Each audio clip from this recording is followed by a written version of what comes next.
cassez-vous là maintenant. Allez, cassez-vous là maintenant là. Je peux savoir, il est votre numéro RIO? Hein? Votre numéro RIO? DTC, DTC. Ah!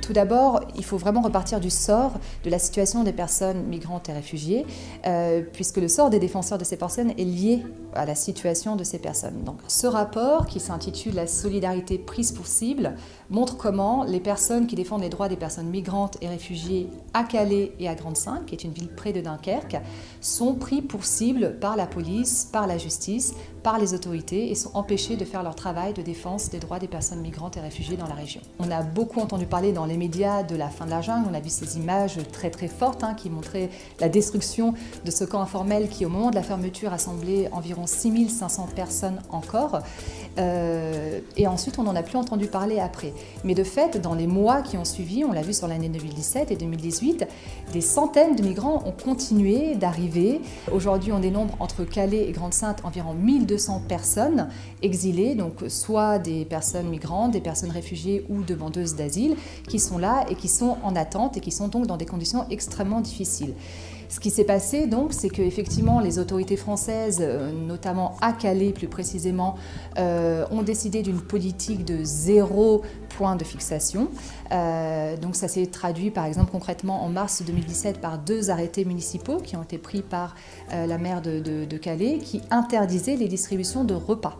Tout simplement. On a pu regarder un certain nombre de vidéos. Bien souvent, on voit effectivement des bénévoles qui tentent de documenter le comportement des policiers et qui s'adressent aussi aux forces de l'ordre pour leur demander par exemple de s'identifier. Les forces de l'ordre ont obligation de porter le fameux numéro RIO, donc c'est le matricule d'identification.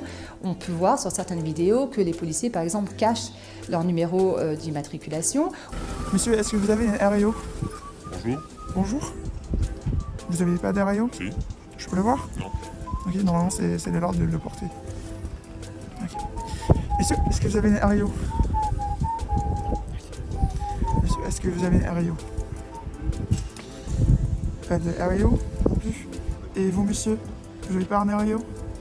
Non? Ok, merci.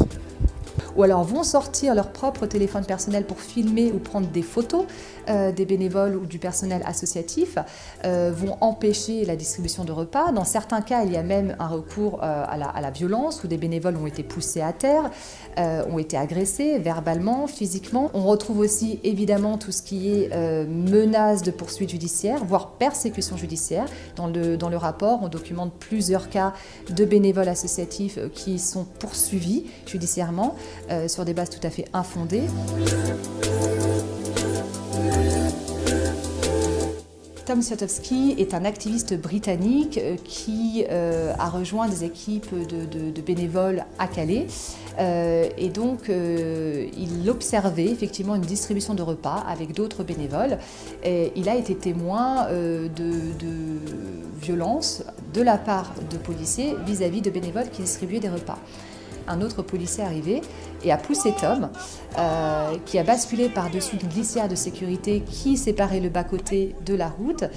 Il est donc tombé sur la route au moment où un camion passait à proximité et l'a évité de justesse. Suite à ça, effectivement, Tom a été arrêté, mis en garde à vue pendant 36 heures et il est poursuivi pour outrage et violence. Ce qui est tout à fait incompréhensible puisque cette fois, comparé à tant d'autres, on a les images. On a une vidéo qui montre effectivement ce qui s'est passé et qui montre qu'il n'y avait aucune agression, aucune violence, agressivité de la part de Tom et que lui, en revanche, a été victime d'une violence qui aurait pu être très grave et les photos, les images le montrent d'elles-mêmes. Alors il y a plusieurs éléments à prendre en compte pour analyser justement cette situation et les causes profondes de cette situation. À partir du moment où on ne veut pas ou plus de personnes migrantes à Calais, effectivement, les défenseurs sont aussi attaqués. Maintenant, cette situation est née essentiellement de deux éléments. Donc cette fameuse politique de pas de point de fixation de la France, déterminée effectivement à empêcher la présence de migrants dans la région. Et cette détermination, combinée aussi au refus du Royaume-Uni de faciliter l'entrée et l'accès à son territoire à ces personnes, crée justement cette situation effroyable où les migrants restent là et sont dans une situation de désespoir total.